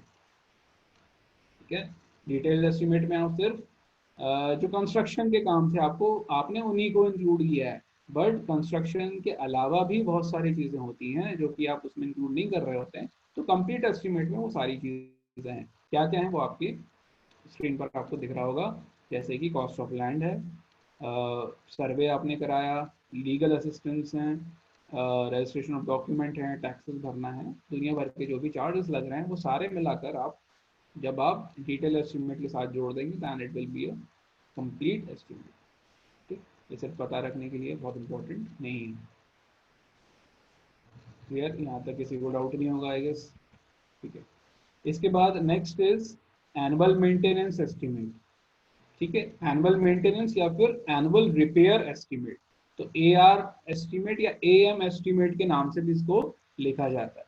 AR मतलब एनुअल रिपेयर, AM मतलब एनुअल मेंटेनेंस। ठीक है, अब जैसा कि नाम से समझ आ रहा है ये बने हुए काम पर ही होगा, कंस्ट्रक्शन करना नहीं है, सिर्फ उनका मेंटेनेंस या रिपेयर करना। तो जो भी डिपार्टमेंट कंसर्न डिपार्टमेंट होता है वो हर साल रिपेयर या मेंटेनेंस के लिए एक बजट अप्रूव करता है। उस बजट या जो भी फंड है उसमें इन चीज़ों को जोड़ना जरूरी रहता है। ठीक है, तो annual maintenance estimate are being prepared by the concern department for getting allocation of funds made in the annual budget. ठीक है, अभी तो क्या होने लगा है कि फॉर एग्जांपल जो भी कॉन्ट्रैक्टर होता है, गवर्नमेंट की बात कर रहे हैं ना हम, ज़्यादातर केसेस में गवर्नमेंट की ही बात कर रहे हैं। तो गवर्नमेंट क्या करती है कि जो टेंडर फ्लोट करती है उसमें लिख देती है कि मेंटेनेंस ऑफ 3 रेनी सीजन, है ना, maintenance repair of 3 rainy season, कि आप जो कंस्ट्रक्शन कर रहे हो 3 साल तक 5 साल तक आपको उसका मेंटेनेंस भी करना है और रिपेयर भी करना है। ठीक है, तो ये टेंडर में आ जाता है। ठीक है, और क्या होता है जो पेमेंट होता है उसको भी वो 100% नहीं देते हैं। कब देते हैं, जब 3 या 5 साल जो भी उनके टेंडर की कंडीशन रही होगी तब तक उनका पेमेंट पार्ट में दिया जाता है। ठीक है, फॉर एग्जाम्पल 80% ऑफ पेमेंट तो काम कंप्लीट करने पर हो गया, बट 20% बचा रहा, वो कब होगा, फॉर एग्जाम्पल एक रेनी सीजन निकल गया तो 6% दे दिया, दूसरा निकल गया तो और 6 दे दिया, आखिरी निकल गया तो फिर बचा हुआ पेमेंट उनका हो जाता है। तो इस तरीके से आजकल काम होने लगे हैं क्योंकि गवर्नमेंट की फंक्शनिंग कम होती जा रही है। ठीक है, अब जो है वो ज़्यादातर काम कॉन्ट्रैक्टर आउटसोर्सिंग इन पर बिलीव करने लगे। ठीक है, तो लेकिन अभी भी ऐसा नहीं कि बजट एलोकेट नहीं होता, एलोकेट होता है। तो जो एनुअल रिपेयर या मेंटेनेंस है उसके लिए there is a provision of special budget या फिर fund. In order to keep building and road in perfect condition, annual repair should be carried out in case of building as well as road। ठीक है, इस line का कोई ज़्यादा बहुत मतलब नहीं है। तो हम समझ गए कि भाई एनुअल मेंटेनेंस या एनुअल रिपेयर एस्टीमेट क्या होता है। वो एस्टीमेट या वो बजट जो कि रिपेयरिंग या मेंटेनेंस के काम में लिया जाता है या आया जाता है। इसका कोई भी डिटेल्ड काम करने वाली ये कोई चीज़ नहीं है। ठीक है, बेस्ड ऑन द एक्सपीरियंस या जो भी पुरानी प्रिवेलिंग रेट चले आ रहे हैं उसी पर हम इसको कर देते हैं। क्लियर, ठीक है, तो ये तो थे टाइप्स ऑफ एस्टिमेट। ठीक है, फिर से मैं क्विक रिवीजन इसका बता देता हूँ, है ना। आप टाइप ऑफ एस्टिमेट को कैसे तोड़ेंगे, पहला रफ या अप्रोक्सीमेट। ठीक, क्यों यूज हुआ कि हमें पूर्वानुमान मतलब बहुत ही रफ आइडिया देना है कि इतना इतने में हो जाएगा। अगर किसी ने बोला हाँ ठीक इतने में कर दो तो फिर हमने डिटेल बनाया। डिटेल में हमें बहुत हद तक चीजें पता चल गई जो कि ऑलमोस्ट एक्चुअल कॉस्ट के बराबर होंगी। ठीक है भाई, उसके बाद अगर ये चीज जो डिटेल एस्टिमेट बनाया है उसमें कॉस्ट बढ़ गई, ऐसा नहीं होता कि आज टेंडर बनाया या आज डिटेल एस्टिमेट बनाया और कल बढ़ गई, ऐसा नहीं होता। टाइम के साथ बढ़ती हैं। फॉर एग्जांपल आज एस्टिमेट बनाया था और 6 महीने तक काम शुरू नहीं हुआ, या साल भर तक काम शुरू नहीं हुआ, या काम होने होने में टाइम लग गया, 2 साल लग गए, 3 साल लग गया, इन दैट पर्टिकुलर केस वो एस्टिमेट रिवाइज होता है। ठीक है, ऐसा नहीं होता कि आज एस्टिमेट बनाया और परसों आ गए कि भाई फिर से रिवाइज कर दो, ऐसा नहीं होता। दूसरी चीज कि अगर डिटेल एस्टिमेट में कोई ऐसी चीज रह गई जो कि बनानी है या बाद में याद आई कि यार ये तो बनाना है, तो उसको डिटेल एस्टिमेट को पूरा ना बदल कर एक नया एस्टिमेट जोड़ देते हैं जिसको कहा गया सप्लीमेंट्री एस्टिमेट। ठीक है, ये चीजें हो गई। इसके बाद एनुअल मेंटेनेंस एस्टिमेट या एनुअल रिपेयरिंग और मेंटेनेंस के लिए जो बनाया जाता है दैट इज AR या AM एस्टिमेट। ठीक है, तो ये पिक्चर आपके दिमाग में क्लियर कर लो कि कौन सा एस्टिमेट कब कहाँ कैसे बनाना होता है। ठीक, ये बड़ा बेसिक सा चीज़ है जो कि आपको वैसे भी पता होना चाहिए आप कुछ भी करें। क्लियर, इसके बाद कुछ इंपॉर्टेंट टर्म्स है जिसके बारे में हम डील करेंगे। ठीक है, उनमें सबसे पहला जो टर्म है दैट इज कंटिंजेंसीज। ठीक है, कंटिंजेंसीज क्या है भाई? अब कंटिंजेंसीज ऐसे खर्चे हैं जिनको कि आपने एस्टिमेट में नहीं डाला या आप डाल नहीं सकते थे। ठीक है, एस्टिमेट में तो मैंने बोला कि दो इंपॉर्टेंट चीजें होती है जिनको आप लेते हो हमेशा। First one is material, second one is labour. ठीक, इनके अलावा भी बहुत सारे खर्चे होते हैं जो कि उनसे रिलेटेड होते हैं। उनसे रिलेटेड मतलब कंस्ट्रक्शन से रिलेटेड होते हैं। तो भाई वो खर्चे आप डिटेल एस्टिमेट या किसी भी तरीके के एस्टिमेट में अगर नहीं डाल पा रहे हो, लेकिन होंगे तो, होना है ये पता है, लेकिन उसको हम डिटेल एस्टिमेट में किसी भी तरीके के एस्टिमेट में इंक्लूड नहीं कर पा रहे हैं, ऐसे खर्चे को हम क्या कहते हैं? कंटेंजेंसी। ऐसे खर्चों को हम कहते हैं कंटेंजेंसी। तो लिखा हुआ this indicates the incidental expenses of miscellaneous character which cannot be classified under any distinct item subhead yet pertain to the work। मतलब ऐसे काम जिनको किसी पर्टिकुलर सब हेड में नहीं डाल सकते, लेकिन वो काम में हो रहे होंगे, कहीं ना कहीं उनका यूज या कहीं ना कहीं एप्लीकेशन हो रहा होगा, कहीं ना कहीं उनका खर्चा आ रहा होगा। ऐसे खर्चों को बैलेंस करने के लिए या करने के लिए हम कंटिंजेंसीज का यूज करते हैं। अब ये होता कितना है? A certain amount in the form of contingencies of 3% to 5% of the estimated cost is provided. तो आपको यहाँ पर ये चीज याद रखनी है कि कंटिंजेंसीज कितने परसेंट ली जाती हैं। तो भाई कंटिंजेंसीज ली जाती हैं 3 से 5% ऑफ द एस्टिमेटेड कॉस्ट। ये ध्यान रखना। अभी तक उसमें जो दूसरी इंपॉर्टेंट चीज आई है जो कि क्वेश्चन के पॉइंट से इंपॉर्टेंट है, वो है कि कंटिंजेंसी का कितना परसेंट होगा? 3% से 5% ऑफ द एस्टिमेटेड कॉस्ट। अब इसको याद रखेंगे, एस्टिमेटेड कॉस्ट, आगे एस्टिमेटेड कॉस्ट लिखा होना चाहिए। ठीक है, 3% to 5% of estimated cost taken as contingency. और कैसे, कौन से एक्सपेंसेस हैं कि भाई इनको हम किसी पर्टिकुलर सब हेड में नहीं डाल पा रहे हैं, but yes they pertain to the work, मतलब वो कहीं ना कहीं काम में खर्च या उनका एप्लीकेशन कहीं ना कहीं होगा। ठीक है, तो दीज आर कंटिंजेंसीज। क्लियर? इसमें किसी को डाउट नहीं? याद रखेंगे 3 से 5%, और इन जनरल 3% ही लेते हैं, है ना? 5% बहुत हायर है, 3% ही लिया जाता है जनरली। ठीक, देन नेक्स्ट इज, अगला जो है वो है वर्क चार्ज एस्टेब्लिशमेंट। सेकंड जो चीज है that is work charge establishment. अब देखिए क्या है, एस्टिमेट में अगेन मैंने बोला कि कुछ ऐसे काम जो कि वहां हो रहे थे लेकिन जिनका कोई सबहेड नहीं था, ऐसे कामों को हमने बोल दिया कि वो कंटिंजेंसीज में आ जाएंगे। लेकिन कुछ ऐसे लोग भी वहां काम कर रहे होंगे जिनको कि हम लेबर के हेड में नहीं डाल सकते। लेबर में हम किसको डालते हैं? मिस्त्री है, मैसन है, बेलदार है। ठीक है, ये सारी चीजें हम किस में डाल देते हैं? लेबर में। लेकिन साइट पर सुपरवाइजर भी होगा। ठीक है, कोई वहां पर अकाउंटेंट भी बैठा होगा। ठीक है, तो there are n number of people जो वहां पर काम कर रहे होते हैं, लेकिन जिनको आप रेट एनालिसिस में या फिर एस्टिमेशन में नहीं डाल सकते।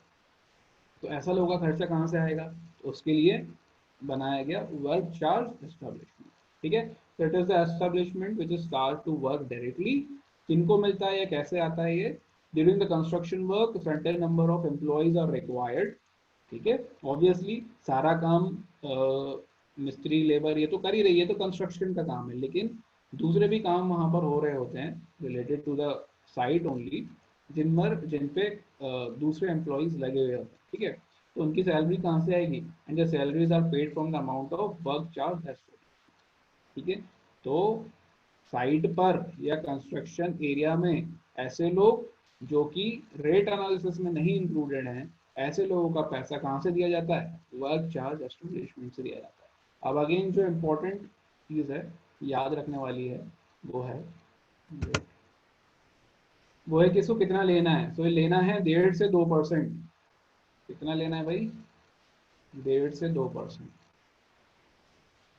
Of the estimated cost, of the estimated cost. ठीक है, तो जब हम एस्टिमेट कर रहे होते हैं, जब हम डिटेल एस्टिमेट कर रहे होते हैं, तो 5% मान लेते हैं, किसके लिए, दोनों के लिए, कंटिजेंसीज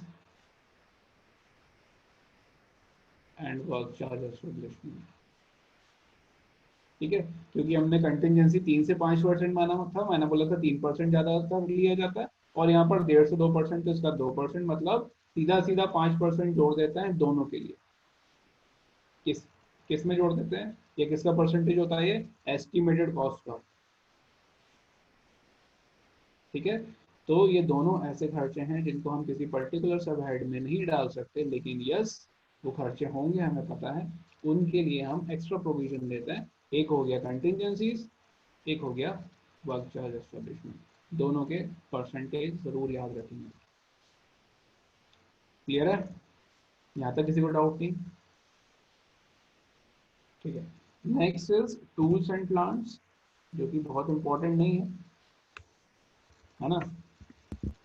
कंटिजेंसी और वर्क चार्ज एस्टेब्लिशमेंट जितना इंपॉर्टेंट नहीं है, बट यस हम देखेंगे इसको। Tools and plants, TNP. ठीक है, क्योंकि जो हम डिटेल एस्टिमेट कर रहे थे तभी आता है। तो क्या होता है, कई बड़े प्रोजेक्ट्स में बहुत हैवी मशीनरी लग रही होती है, या बहुत सारी मशीन लग रही होती है, तो उस केस में क्या होता है, 1 से 1.5% of the estimated cost contractor को या जो भी काम कर रहा है उसको दे दिया जाता है for tools and plants. Tools and plants nothing but जो भी मशीनरी वहां पर लग रही है। ठीक है, तो ये एक तरीके का एस्टिमेट है, बट बट इसको हर कभी नहीं देते हैं, और आज की डेट में बात करूं तो ये तो बंद है। ठीक है, हम पढ़ जरूर रहे हैं इस चीज को, बट आज की डेट में बात करें तो ये खत्म है। द कॉन्ट्रैक्टर इज रिस्पॉन्सिबल, वो कहाँ से अरेंज कर रहा है सारी चीजें, है ना। लेकिन जो बड़े प्रोजेक्ट्स होते हैं उनमें प्रोविजन है कि 1 से 1.5% of the estimated cost is provided in the estimate for the purchase of tools and plants which will be required for the execution of the work.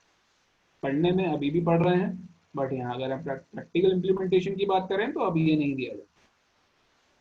ठीक है, तो टूल्स एंड प्लांट्स के लिए again 1 to 1.5% of the estimated cost is given in the estimate. ठीक है, यहाँ तक कोई डाउट? यहाँ तक किसी को कोई डाउट नहीं होगा आई गेस।